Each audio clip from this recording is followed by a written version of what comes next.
एक ऑप्शन था आपके पास, और हरियाणा के लाल, देश के लाल भी बड़ी जल्दी बन जाते हैं जब स्पोर्ट्स चूज करते हैं। तो स्पोर्ट्स में क्यों छोड़ दिया कि चलिए घुड़सवारी रहने देते हैं? अबे छोड़ी नहीं है यार। अभी नहीं, 2 साल पहले तक तो मेरा सिल्वर मेडल आया था नेशनल्स में शो जंपिंग में। छोड़ी नहीं है। देखिए दैट इज पर हॉर्स राइडिंग से एक फायदा हुआ। मैं स्पोर्ट्स स्कूल में पढ़ा था, राय स्पोर्ट्स स्कूल में, डीपीएस आरकेपुरम आने से पहले, जहां मैं बिल्कुल बिगड़ गया था। उसके पहले मैं एक अच्छा स्टूडेंट होता था राय स्पोर्ट्स स्कूल में। बहुत बढ़िया स्पोर्ट्स स्कूल है राय। बहुत बढ़िया स्पोर्ट्स स्कूल है, पर हमारा एक ही प्रॉब्लम है कि राय वाले कभी इंटरनेशनल लेवल पे मेडल नहीं लेके आए। क्योंकि क्या होता है कि स्पोर्ट्स इंडिया में इस कॉलेज लेवल पे, इस लेवल पे नहीं होता है। जैसे अगर आप चाइना जाएं या अमेरिका जाएं, वहाँ पे college level is a professional sports level. India में स्कूल में होता है, आपके पास स्पोर्ट्स का सर्टिफिकेट हो तो डीयू में स्पोर्ट्स कोटे में एडमिशन हो जाएगा, और जैसे ही एडमिशन होता है आदमी स्पोर्ट्स भूल जाता है। पर मेरे साथ के जितने भी थे जो कि बोलते थे कि अरे हॉर्स राइडिंग में क्या है, काम तो सारा घोड़ा कर रहा है तो वो मकरा है, तुम ज्यादा भागते दौड़ते नहीं हो, ये नहीं। वो सब लोग अभी घुटने खराब हो गए, बुढ़े हो गए, और मैं अभी भी नेशनल से मेडल मार के लाता हूँ। मैं उनमें बहुत हंसता हूँ। तो जैसा आपकी जो आपने उदाहरण दिया, जब ऑस्ट्रेलिया में आप जिनको लेके जाते थे, तो अभी भी आप दोनों चीजें करते हो, घुड़सवारी भी करते हो ऑन द वीकेंड और काम भी करते हो ड्यूरिंग द वीक। मतलब हाँ, घुटनों की बात से याद आया, मेरे भी दोनों घुटने एक ही साल में टूट गए। एक तो मैं घुड़सवारी कर रहा था और मैं बहुत अंडर वेट था, मेरे ख्याल से I was around 60 kilos, and मेरा ब्लैकआउट हो गया घोड़े में। की बात है? नहीं, सावरकर जी की बात है। तो मैं घोड़े पे ब्लैकआउट हो गया और घोड़ा भी स्टम्बल कर गया, हम दोनों गिरे और मेरा एक नी टूट गया। और दूसरा इंस्पेक्टर अविनाश करते हुए, एक छोटा सा स्टंट करते हुए मेरा दूसरा घुटने की, दोनों की ACL टूट गई थी। एक का मैंने ऑपरेशन कराया, बहुत अच्छे डॉक्टर थे, उन्होंने बोला भैया आज ऑपरेशन कर रहे हैं, कल घर चले जाओगे, परसों से चलने लग जाओगे। 8 महीने जो मेरा दर्द हुआ है, उसके बाद मैंने दूसरे घुटने का ऑपरेशन नहीं कराया। अभी सब सही है? दोनों घुटने ठीक है? अरे सही नहीं है तो कर लेंगे, पट्टी बांध देंगे, काम तो करना ही है। और घुड़सवारी भी कर लेंगे? घुड़सवारी भी कर लेंगे, पर थोड़ी कम कर रहा हूँ मैं अभी। मेरे 2 नए बेबीज हैं, उनको ही मैं ट्रेनिंग शुरू करूंगा।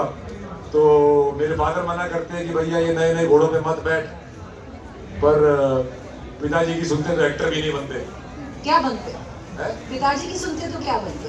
पता नहीं क्या बनते। पिताजी क्या चाहते हैं? हर एक पिताजी चाहता है कि मेरे फादर डॉक्टर थे तो वो चाहते थे कि मैं भी डॉक्टर बनूं। मेरी बड़ी बहन है, वो डॉक्टर है। अभी आजकल ये बहुत शुरू हो गया है कि अगर उस प्रोफेशन में जा रहे हो जिसमें आपके पेरेंट्स ऑलरेडी हैं या फैमिली ऑलरेडी है, तो उसको नेपोटिज्म बोला जाता है। तो या आर्मी ऑफिसर्स के बच्चे, आर्मी वाले बच्चे आर्मी में जाना पसंद करते हैं, डॉक्टर बनना चाहते हैं, इंजीनियर बनना चाहते हैं, बिजनेसमैन बनना चाहते हैं, दुकानदार बनना चाहता है। तो एक एक्टर का बच्चा भी एक्टर बनना चाहेगा। उनको क्यों बेचारों को नेपोटिज्म करके दुखी करते हो? एक ही चीज है, एक ही प्रोफेशन का बच्चा वो प्रोफेशन ज्वाइन नहीं करना चाहता। वो प्रोफेशन कौन सा है? Any guesses? एग्रीकल्चर। किसान का बेटा किसान नहीं बनना चाहता। ये हमारी एग्रीगेरियन सोसाइटी में सबसे बड़ी ट्रेजेडी है। मैं सबको एक चीज और बताऊंगी, क्योंकि किसान की अभी बात हुई, एग्रीकल्चर की बात हुई। अभी जब फ्लड्स आए थे पंजाब में, जो वहाँ के किसान थे बहुत ही बुरी शेप में थे। एकड़ आफ्टर एकड़ जमीन बिल्कुल इनंडेटेड हो गई थी वाटर से। और मैं बोलना चाहती हूँ, क्योंकि बहुत बार हम नहीं कहते, but put your hands together, raise a very warm applause, क्योंकि रणदीप पंजाब में एक बहुत लंबा टाइम बिता के आए हैं उन्हीं किसानों की मदद करते हुए। वो एक्सपीरियंस कैसा था? देखिए, काम तो ग्राउंड पे जो वॉलंटियर्स थे वो कर रहे थे। मैं वहाँ गया और ज़्यादा देर मेरा वहाँ पे रुकना भी एक प्रॉब्लम हो जाता है, क्योंकि लोग आपकी तरफ ज़्यादा ध्यान देते हैं और काम की तरफ कम। पर मेरी एक ऑर्गेनाइजेशन के साथ काम कर रहा हूँ, मैं काफ़ी सालों से कर रहा हूँ सेम लोगों के साथ। उनका नाम है ग्लोबल 6, जिसको बहुत ही वॉलंटियर बेस्ड काम है, जो ग्राउंड लेवल काम करते हैं। और अमरप्रीत उसके हेड हैं। तो वो, क्योंकि मुझे पता था कि वो ग्राउंड लेवल में बहुत सालों से काम कर रहे हैं, मैं उनके साथ केरला, कश्मीर, महाराष्ट्र, पहले भी पंजाब गया हुआ हूँ, हरियाणा, ऐसी कई जगह जाके मैं उनके साथ ग्राउंड लेवल पे हेल्प की है। क्योंकि आजकल क्या हो गया ना, आप ट्वीट कर दो, इंस्टाग्राम की स्टोरी कर दो और लगता है कि मैंने कंट्रीब्यूट कर दिया, उससे कुछ नहीं होता है। थोड़ा पैसा दे दो आप, पैसा भी दो, बिल्कुल। अरे देखो, अगर आप ग्राउंड पे नहीं जा सकते तो और कोई मदद कर दो। पर ये मेरा उनसे जुड़ाव जब हुआ था, एक पिक्चर थी बैटल ऑफ सारागढ़ी जो कि कभी बन नहीं पाई, पर मैं उससे एक दिल से एक बहुत सच्चा सरदार जरूर बन गया। और सेवा नाल मेवा वाला जो चक्कर है, जो आप अगर अपने लिए कुछ भी करें उसमें इतनी खुशी नहीं मिलती जितना थोड़ा बहुत अगर आप दूसरों के लिए कर पाएं, उसमें जो सेटिस्फैक्शन मिलती है वो और किसी चीज़ में नहीं मिलती। और मैं इसीलिए वहाँ गया था। और मैं ग्राउंड लेवल जो हमारे जो वॉलंटियर्स हैं उनकी तरफ इशारा करके उनको ज़्यादा धन्यवाद करना चाहूँगा।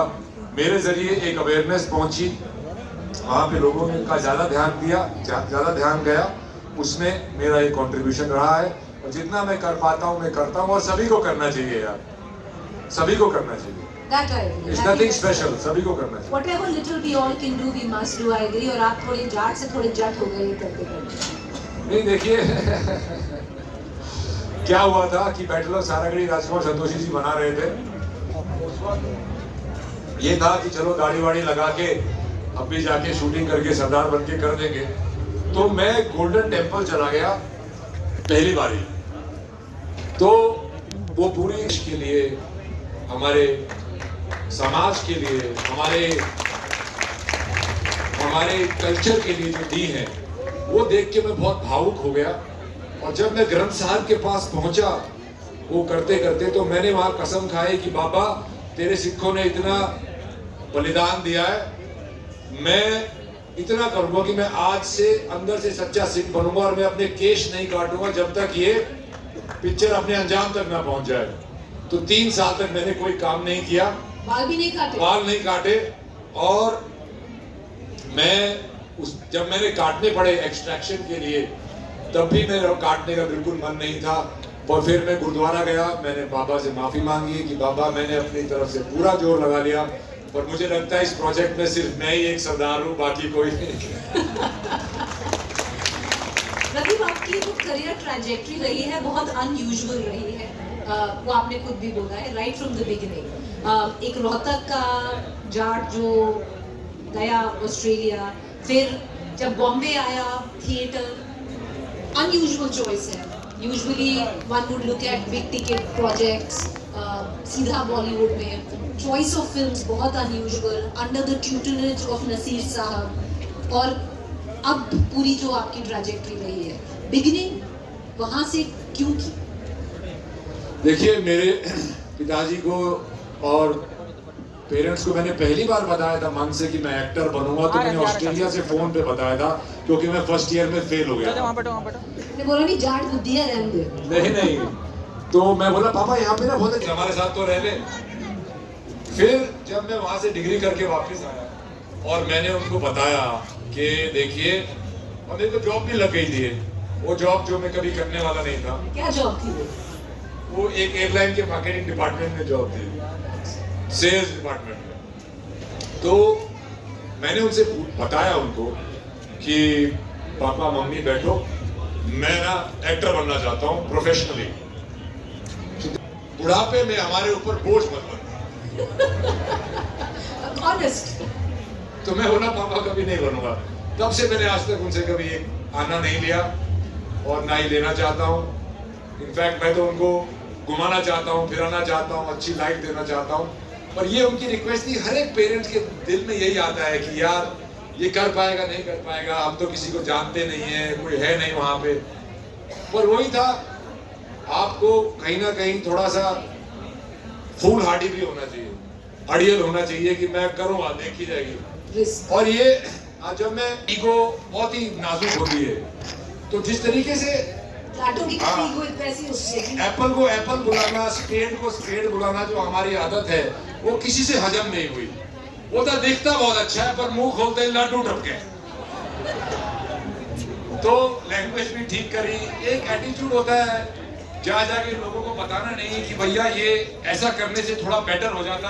उनको नहीं सुनना, उनको सुनना है वाह वाह वाह क्या काम किया है। तो एक हरियाणा से होना, एक जाट होना, एक नेचुरली एटीट्यूड नहीं होता, वो हमारी नेचर ही ऐसी है, हमारा बात करने का तरीका ऐसा है, एक दूसरे से इंटरेक्शन ऐसी है कि लोगों को लगता है पता नहीं अपने आप को क्या समझता है पर बताने की क्या जरूरत है सबको भाई, अंदर अंदर समझ ले।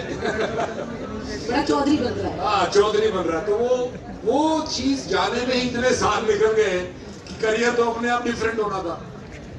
तो फिर नसीर आपको कहाँ मिले? नसीर साहब कहाँ मिले? नसीर साहब मुझे मॉनसून वेडिंग में मिले, उन्होंने वर्कशॉप कराई और जो मैंने उस वर्कशॉप में किया, जो कि मुझे पता नहीं था मैं क्या कर रहा हूँ, अच्छा किया मैंने। उसके बाद से मैंने उनको बिल्कुल एक स्टूडेंट की तरह फॉलो किया और उनसे बहुत कुछ सीखा। आपको कोई एक्टिंग सिखा नहीं सकता, आप सीख सकते हैं। तो उनसे बहुत कुछ सीखा, उनके साथ थिएटर भी किया, वर्कशॉप्स भी बहुत की और धीरे धीरे फिर एक समय आया जबकि मैं खुद अपने आप में समझने लगा कि भैया वो उनकी सिखाई है, वो उनकी पॉइंट ऑफ व्यू है, वो उनका नजरिया है चीजों को देखने का। अब तुम्हारा नजरिया क्या है? तुम्हारे लाइफ एक्सपीरियंसेस से, तुम्हारे एक्सपीरियंस से, काम के एक्सपीरियंस से, हर चीज से अब तुम्हारा नजरिया क्या है? एक समय आता है जब आप प्रोफेशनलिज्म में, एक प्रोफेशन में आप जाते हैं, आप पहले मेंटोर को फॉलो करते हैं, फिर आप फॉलो करते हैं जिनको आप आइडलाइज करते थे बचपन में, उनको फॉलो करते हैं। फिर एक समय आता है कि भैया तुम कौन हो, तुम्हारा अस्तित्व क्या है, तुम्हारा नजरिया क्या है, तुम्हारी यूनिकनेस क्या है। वो यूनिकनेस ढूंढते ढूंढते ढूंढते ढूंढते ही आप पीछे मुड़ के देखते हो तो लगता है अरे हाँ यार यूनिक बन गए। वो अच्छा है बुरा वो तो वक्त बताएगा। सबसे बड़े इन्फ्लुएंसेस क्या रहे हैं लाइफ में? लाइफ में इन्फ्लुएंस सबसे ज्यादा पेरेंट्स रहते हैं भाई। मेरी नानी मेरी बहुत बड़ी इन्फ्लुएंसर थी मेरी लाइफ में। जब मैंने नानी को बताया, मिर्च मसाला मैंने और नानी ने साथ में देखी थी, तो मैं नानी को बताया, मैं नानी नसीरुद्दीन शाह का काम करो। तो नानी बोली कौन कौन? मैंने फोटो दिखाई, बोला भाई बहुत गुंडा आदमी है, इससे बच के रहिए। तो she believed in that character in मिर्च मसाला सो मच कि मुझे बोली भाई बहुत गुंडा आदमी है, इससे बच के रहिए। सो वो इन्फ्लुएंस रही। मेरे पेरेंट्स, मेरे फादर बहुत बड़े इन्फ्लुएंस रहे। और मैं थिएटर में इसलिए गया क्योंकि मेरे फादर ने मुझे बताया था कि बेटा, मैंने ना बचपन में बोला था कि मुझे मोटरसाइकिल चाहिए। मैं वो क्या है, फिल्म इंस्टीट्यूट ऑफ फैशन क्या है, NIT, NID, national institute of design, कुछ तो है वो इंस्टीट्यूट। वो काम का बना के कि मैं उसकी ट्यूशन लूंगा, मुझे बाइक चाहिए, एनफील्ड चाहिए। तो मेरी मम्मी ने मुझे बोला तेरी उम्र में तेरा बाबू साइकिल बजाया करता। तो मैं मम्मी को बोला वो किसान की औलाद था, मैं डॉक्टर की औलाद हूँ, फर्क है, मेरे को मोटरसाइकिल ही चाहिए। मेरे फादर आए शाम को, मोटरसाइकिल मेरी बाद में मेरे फादर आए वापस, बोलते हाँ भाई जरा क्या चाहिए तेरे को? तो मैं मोटरसाइकिल लूंगा पापा, मैं लूंगा रॉयल एनफील्ड लूंगा, हीरो होंडा का काम देना चाह रहा।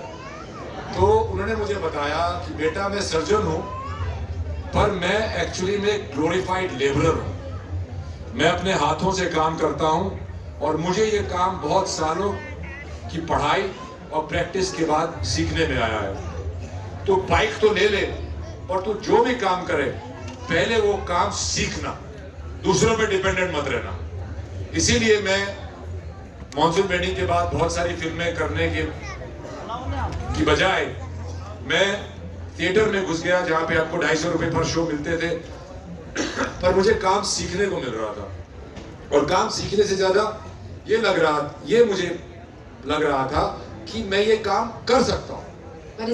वो एक कॉन्फिडेंस, वो एक बहुत ही बारीक चीज होती है, वो सीखने में मुझे बहुत टाइम लगा और इसीलिए मैंने ये किया। So my dad is a very big influence. Naseer साहब definitely is a very big influence in terms of following the purity of your craft and trying to better yourself every day.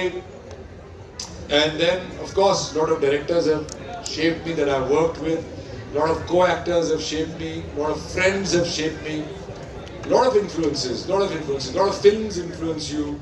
So one of the influences we'll talk about, which is your wife, but before I come down to that, I'll ask you, एक सवाल आपसे करूंगी, सबसे बेहतर, सबसे बड़ा complement किसने दिया है जो अभी तक याद है?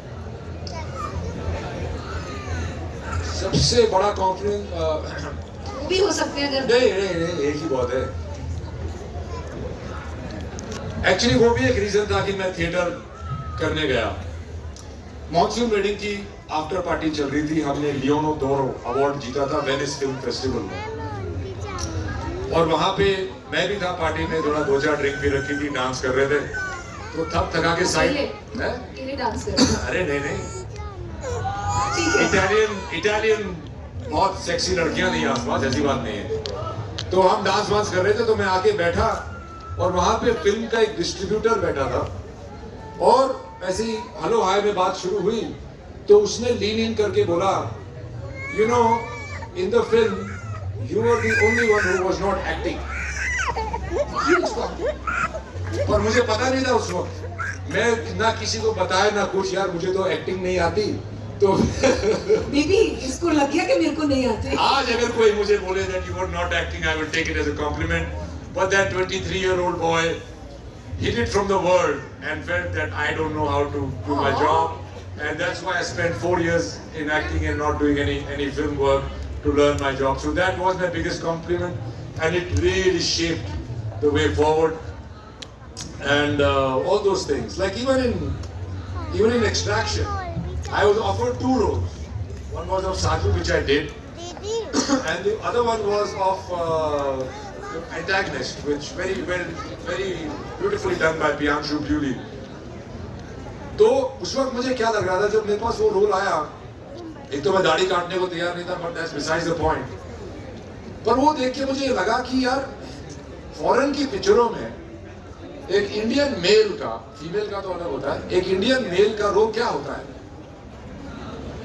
टैक्सी ड्राइवर, 7-Eleven क्लर्क, टेकी, अब मिलियनेयर, ये बहुत ही स्टीरियोटिपिकल रोल्स होते थे हिंदुस्तानियों के लिए।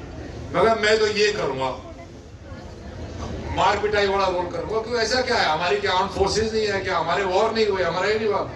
अमेरिकन ने क्या किया है, अमेरिकन ने एक बहुत बड़ा वो चला दिया है उनकी सॉफ्ट पावर से, कि अमेरिका एक तो सबसे बड़ा देश है और सबसे पावरफुल देश है, सबसे अच्छा देश है, they are always on the side of good, they are the most powerful, उन्हीं के मरीन है, हमारे मरीन तो कुछ नहीं है।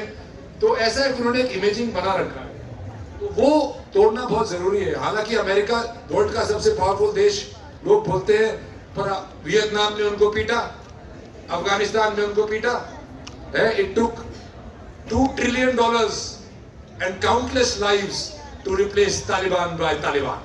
ये अमेरिका की वो है। बट अगर आप उनकी इमेजिंग देखो तो उनकी इमेजिंग कितनी स्ट्रॉन्ग है। तो मैं यही चाहता हूं इन द फ्यूचर